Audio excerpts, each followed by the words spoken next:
Hello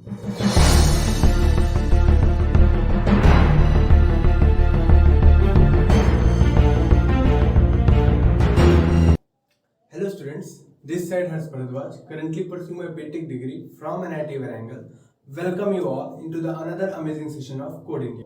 आज के इस वीडियो में हम लोग ZIO के PY की सीरीज को आगे बढ़ाते हुए 2017 का क्वेश्चन नंबर 3 को काफी डिटेल में स्टेप बाय स्टेप डिस्कस करेंगे।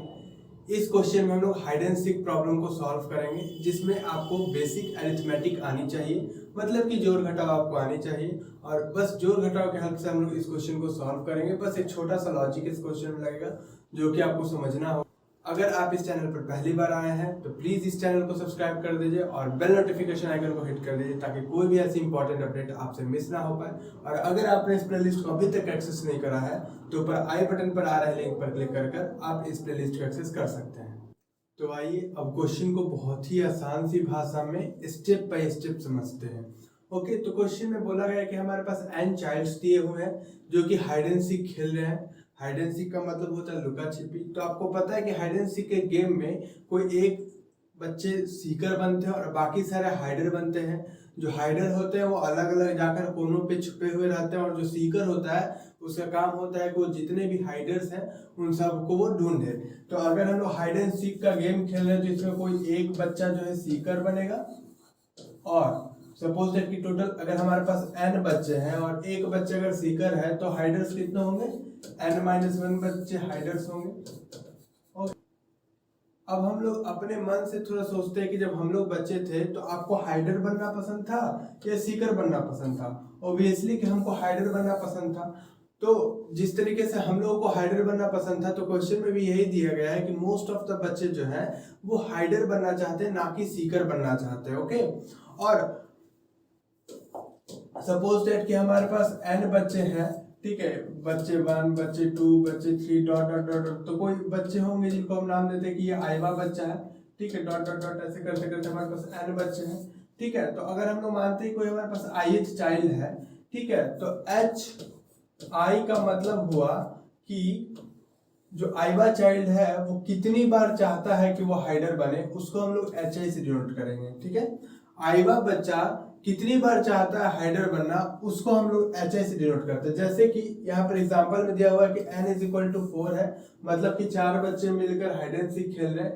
h1 का मतलब हुआ कि जो पहला बच्चा है वो एक बार हाइडर बनना चाहता है, जो दूसरा बच्चा है वो 3 बार हाइडर बनना चाहता है, जो तीसरा बच्चा है वो 2 बार हाइडर बनना चाहता है, और जो चौथा बच्चा है वो 1 बार हाइडर बनना चाहता है। ओके, तो हमारे पास क्वेश्चन दी गई है कि हम कितना कम से कम हाइड एंड सीक के राउंड्स खिलाएं बच्चों को, ताकि सभी बच्चों के जो मन की मुराद है कि हम इतने बार हाइडर बने, वो उनके मन की जो मन्नत है वो पूरी हो जाए।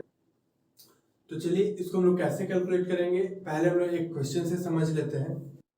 अब जैसे हम लोग अपने क्वेश्चंस के फर्स्ट पार्ट में आते हैं, तो इस क्वेश्चन में हम लोग देख सकते हैं कि यहाँ पर n का वैल्यू 7 है, मतलब कि 7 बच्चे यहाँ पर हाइड एंड सीक खेल रहे हैं। जो पहला बच्चा है वो चाहता है कि वो कम से कम 6 बार हाइडर बने, जो दूसरा बच्चा है वो चाहता है कि वो कम से कम 13 बार हाइडर बने, जो तीसरा बच्चा वो चाहता है कम से कम 9 बार हाइडर बने, जो पांचवा बच्चा वो चाहता है कि हम कम से कम तो 15 बार हाइडर बने ही बने। ओके, तो हम लोग यहाँ मान लेते हैं कि इन सभी बच्चों की मन की मुराद पूरी करने के लिए सपोज दैट कि हमको कम से कम पी राउंड्स कराना पड़ता है। ओके, कम से कम हमको P round hide and seek कराना पड़ता है, ताकि हम सारे बच्चों की जो सीकर्स बनने की मन की मुराद है उसको हम लोग पूरा कर सके। ओके, तो अब हम लोग सोचते हैं कि अगर ये पांचवा बच्चा का मन है कि 15 बार हाइडर बने, तो कम से कम क्या हमें 15 राउंड तो हाइड एंड सीक कराने ही होंगे, ताकि हम लोग इस पांचवें बच्चे की मन की मुराद को पूरा कर पाए। चूंकि हमें सारे बच्चों की इच्छाओं को पूरा करना है, लेकिन अगर मुझे पांचवें बच्चे की इच्छा को पूरा करना होगा तो हमें कम से कम 15 राउंड कराना होगा। और हम देख सकते हैं कि सबसे अधिक बार हाइडर बनने की इच्छा इसी की है, तो अगर इसकी इच्छा कंप्लीट हो रही तो बाकी सारी की इच्छाओं को खुद ब खुद कंप्लीट किया जा सकेगा।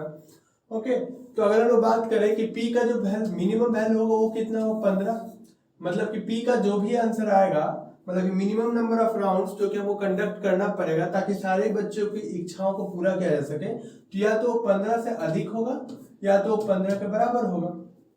अब यहाँ तक तो सब कुछ क्लियर हो गया होगा। अब हम लोग समझते हैं कि अगर जैसे अगर हम लोग एग्जांपल देते हैं कि जो पहला बच्चा है वो 6 बार हाइडर बनना चाहता है, ठीक है। सपोज दैट कि हम लोग पी राउंड खेले, सपोज दैट कि हम लोग P round hide and seek खेले और वो 6 बार अगर हाइडर बनता है, कम से कम तो 6 बार बनना ही है, तो अगर वो 6 बार हाइडर बनता है तो ज्यादा से ज्यादा वो कितना बार सीकर बन सकता है, p-6। अब ध्यान रहे कि मैं ज्यादा से ज्यादा क्यों बोल रहा हूँ कि ज्यादा से ज्यादा जो पहला बच्चा हो ज्यादा से ज्यादा p-6 बार सीकर बन सकता है। क्यों? क्योंकि यहाँ पर लिखा हुआ है कि पहला बच्चा कम से कम 6 बार हाइडर बनता है, वो 6 से ज्यादा बार भी हाइडर बन सकता है। हो सकता है कि बच्चा 6 से अधिक बार 9 बार हाइडर बन जाए, तो यहाँ पे ये जो p-9 आ जाएगा, तो p-9 जो है वो हमेशा छोटा होगा p-6 से। तो ये जो p-6 है वो बता रहा है कि मैक्सिमम टाइम जो पहला बच्चा वो कितना बार सीकर बन सकता है। आई थिंक ये क्लियर हो गया होगा।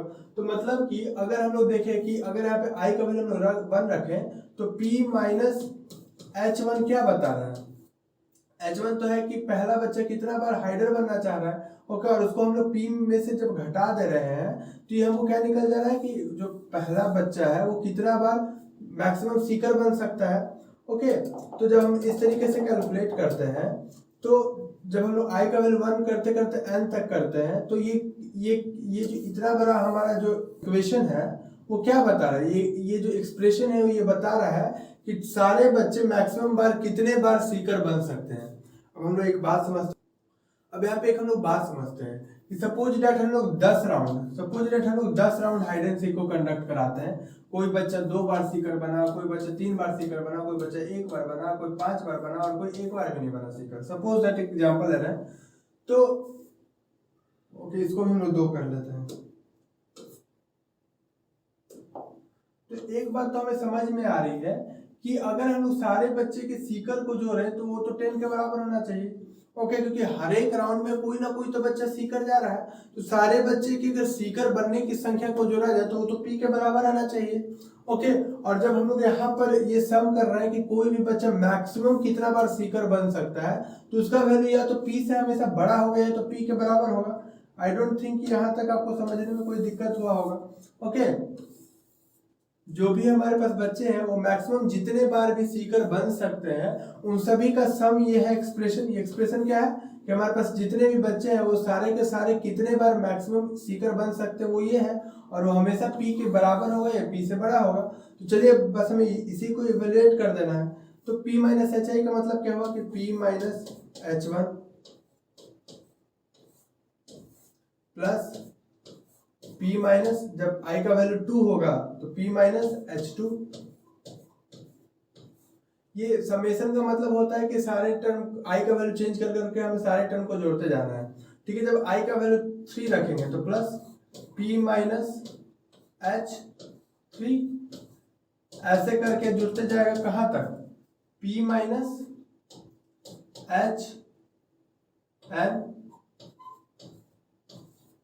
ओके। अब यहाँ गौर करने वाली बात ये है कि जब यहाँ पे पहले बच्चे की बात हो रही थी तो एक बार p को ऐड किए, दूसरे बच्चे में भी एक बार p को ऐड किए, तीसरे बच्चे में भी एक बार p को ऐड किए। तो जब हम लोग nवें बच्चे की बात करेंगे तो हम लोग nवें बार p को ऐड कर रहे हैं, तो p plus p plus p plus p, अगर हम लोग p को n बार जोड़े, p को n बार जोड़े, जो n टाइम्स अगर हम लोग करते हैं तो हमें पता है कि इसका आंसर जो है n इंटू पी आएगा। जैसे कि अगर हम लोग 2 को 3 बार जोड़ते हैं तो क्या आता है, 3 इंटू 2 आता है, मतलब कि क्या 6 आता है। 2 4 6, तो 2 4 6 को हम लोग क्या 3 इंटू 2 लिख सकते हैं, मतलब 6। अगर 2 को हम लोग 8 बार जोड़ते हैं, 2 को अगर हम लोग 8 बार जोड़ते हैं तो सिंपली हम लोग 16 लिखते हैं। तो 16 का मतलब क्या हुआ 8 इंटू 2। तो वैसे ही अगर हम लोग p को n बार जोड़ेंगे तो इसका वैल्यू क्या होगा n इंटू पी। तो सिंपली यहाँ पर p का वैल्यू क्या आ जाएगा n इंटू पी, ओके। और माइनस यहाँ पर क्या आ जाएगा h1 plus h2 plus h3 dot dot dot dot hn, मतलब इसको हम लोग फिर से लिख सकते हैं समेशन ऑफ hn, जहाँ पे i का हम लोग लिख सकते हैं समेशन ऑफ hi, जहाँ पर i का वैल्यू 1 से n तक जा रहा है और इधर तो बराबर p था ही, इधर तो greater than equal to p चल ही रहा था। अब हम लोग इसको जब ऊपर करते हैं, ओके, तो यहाँ पर मिल जाएगा n into P minus P is greater than equal to summation of H I का वैल्यू 1 से लेके n तक। मतलब कि अगर यहाँ पर हम लोग p को ले लेते हैं कॉमन, तो यहाँ पे आ जाएगा n minus 1 greater than equal to summation of i is equal to 1 से लेके n तक एच आई। अब यहाँ पर हम लोग p इज इक्वल टू क्या लिख सकते हैं, p is greater than equal to summation of i is equal to 1 n, और ये इधर मल्टीप्लाई में था तो इक्वेशन की साइड आएगा तो क्या होगा, डिवाइड हो जाएगा। तो H I divided by n minus 1। Okay, तो यही हमारे पास फॉर्मूला आ गया। बस इस फॉर्मूला को हमको ध्यान में रखना है, और इस फॉर्मूला को ध्यान में रखकर हम लोग p की मिनिमम वैल्यू को निकाल सकते हैं कि मिनिमम कितने बार हम इस हाइड एंड सीक गेम को कंडक्ट करें ताकि सारे बच्चों की इच्छाएं जो है वो पूरी हो पाए। तो हम लोग देख सकते हैं कि यहाँ पर p का वैल्यू जो है इससे जस्ट बड़ा होगा, क्योंकि ये बात तो क्लियर होगी कि p का वैल्यू इससे बड़ा ही होगा। तो अगर हमको p का मिनिमम वैल्यू चाहिए तो p का जो मिनिमम वैल्यू हम इससे जस्ट जो बड़ा इंटीजर होगा उसको चुन लेंगे। ठीक है, तो अब हम लोग जहां भी एच आई है और n है, तो अब हम लोग अपने क्वेश्चन को सॉल्व करते हैं। ओके, तो p का वैल्यू हम लोग निकालते हैं। तो p is greater than equal to H I, मतलब कि एच आई का मतलब क्या होगा कि h1 plus h2 plus h3 plus h4। तो h1 का वैल्यू क्या है हम लोग देख सकते हैं। h1 का वैल्यू क्या दिया हुआ है, h1 का वैल्यू दिया हुआ है 6, h2 का वैल्यू क्या दिया हुआ है 30 plus 9 plus 5 plus 15 plus 8 plus 9, और नीचे क्या लिखा हुआ है n माइनस 1 लिखा हुआ है, और n का वैल्यू क्या दिया हुआ है, n का वैल्यू 7 दिया हुआ है। तो यहाँ पे क्या हो जाएगा 7 माइनस 1।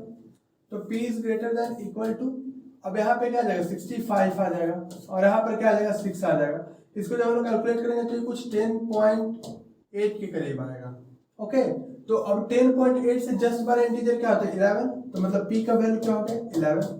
अब तो ये बहुत बड़ी धर्म संकट हो गई, क्यों, क्योंकि ये बोल रहे हैं कि अगर p का वैल्यू लोग 11 रखेंगे तो लोग सारे बच्चों के मन की मुराद पूरी कर सकते हैं। बट सबसे ऊपर में हमने यहाँ पर बताया था कि p का जो मिनिमम वैल्यू है वो 15 होगा। यहाँ से बोला जा रहा है कि p का मिनिमम वैल्यू 15 होगा या 15 से ज्यादा होगा, और ये बोल रहा है कि p का जो वैल्यू होगा वो 11 होगा।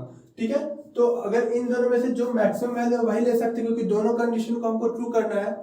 यहाँ पर क्या बात हुई थी कि p का वैल्यू 10.8 से बड़ा कुछ भी हो सकता है, और ये बोला था कि p का वैल्यू 15 से बड़ा होना चाहिए, नहीं तो 15 के बराबर होना चाहिए। ठीक है, तो दोनों वैल्यू को जब मीट करते हैं, यहां से बात आई थी, एक बोल रहा था कि 10.8 से p का वैल्यू बड़ा हो सकता है, और एक इक्वेशन बोल रहा है कि p का वैल्यू जो है वो 15 से बड़ा हो सकता है। तो जो सबसे छोटा इंटीजर हो जो कि दोनों इक्वेशन को सेटिस्फाई कर रहा हो, सबसे छोटा इंटीजर जो कि इस इक्वेशन को भी सेटिस्फाई कर रहा हो और इस इक्वेशन को भी सेटिस्फाई कर रहा हो, तो क्या हम बोल सकते हैं कि 15 जो है एक ऐसा वैल्यू है जो कि इस इक्वेशन को भी सेटिस्फाई कर रहा है, जो कि इस इक्वेशन को भी सेटिस्फाई कर रहा है, और इस इक्वेशन को भी सेटिस्फाई कर रहा है, और सबसे मिनिमम भी है, और सबसे मिनिमम भी है।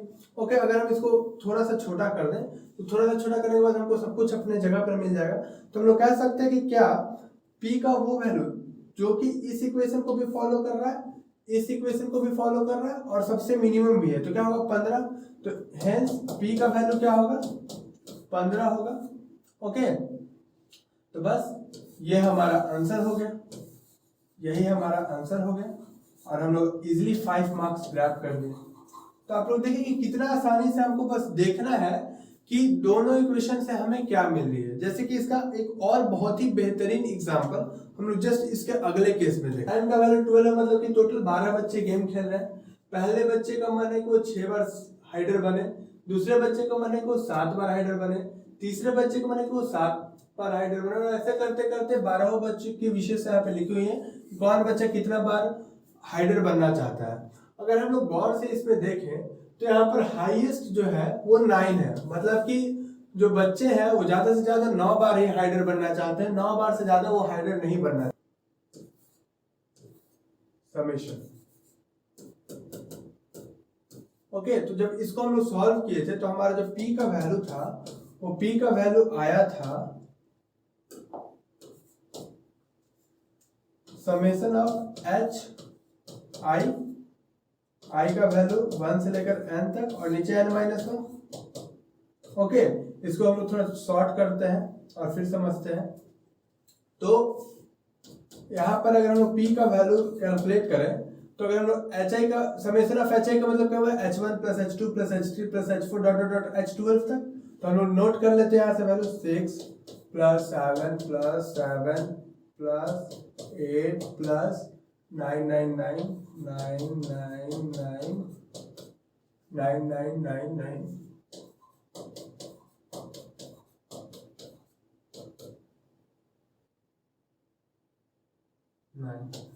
तो 1 2 3 4 5 6 7 8 9 10 11 12 बट्टा n-1 मतलब कि 12 माइनस 1।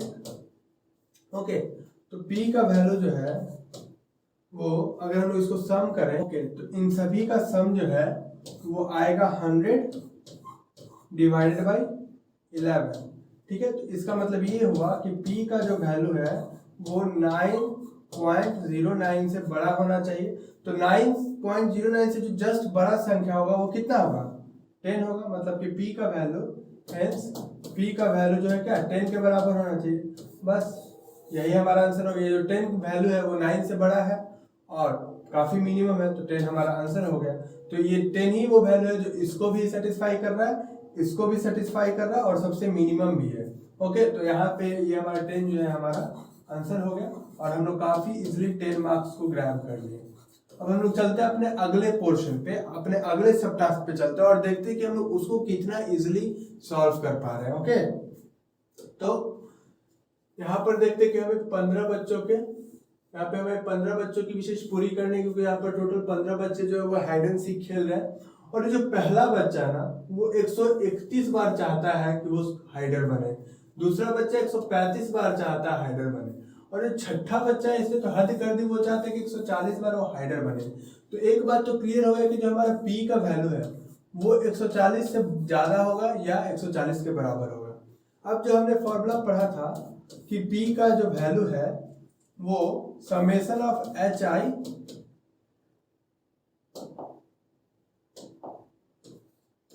hi बट्टा n-1 के बराबर होता है, जहां पर i का जो वैल्यू है वो 1 से लेकर n तक वेरी करता है। मतलब कि h1 h2 h3 h4 h5 dot dot dot hn तक हम लोग जाते हैं। ओके, तो जब हम ये सारे वैल्यू को कंप्यूट करेंगे ना और फिर जब हम लोग उसको 14 से डिवाइड देंगे ना तो ये जो वैल्यू है वो कुछ 145 के करीब आएगा। ओके, तो ये जो जब हम इन सबको जोड़ेंगे ना तो p जो है वो ग्रेटर देन इक्वल टू, जब हम इनको सभी को जोड़कर 131 135 130 130 जब इन सभी को हम लोग जोड़ेंगे ना तो ये इसका वैल्यू कुछ 219 आएगा। ओके, और जब हम इस पे 14 से डिवाइड देंगे ना तो p का जो वैल्यू है वो 145 आएगा। मतलब इसको जब हम लोग डिवाइड देंगे तो 44 पॉइंट समथिंग आएगा। ठीक है, तो p का जो वैल्यू है वो 145 आ जाएगा। मतलब कि कम से कम हमें 145 टाइम्स तो हाइड एंड सीक राउंड करानी होगी ताकि हम सारे बच्चे की विशेष को पूरी कर सके। ओके, तो यहाँ पर p का वैल्यू 145 है और यहाँ पर p जो है 140 से बड़ा होना चाहिए। तो ये 145 पे इकलौता ऐसा वैल्यू है जो कि इसको भी सेटिस्फाई कर, इसको भी सेटिस्फाई कर रहा है और p का सबसे मिनिमम वैल्यू भी है। ओके, तो यहाँ पर हम लोग का आंसर आ गया 145 और हम लोग बहुत ही इजीली यहाँ पर 20 मार्क्स अपने ग्रैब कर लिए। ओके, तो अगर इस क्वेश्चन के किसी पोर्शन में कहीं भी थोड़ी सी भी डाउट रह गई हो तो बेझिझक होकर आप कमेंट बॉक्स में हमसे पूछ सकते हैं। आपको बहुत जल्द से जल्द रिप्लाई दी जाएगी। अगर ये वीडियो अच्छा लगा हो ना तो प्लीज लाइक कर दीजिए और अपने फ्रेंड्स के साथ शेयर करिए। Thank you.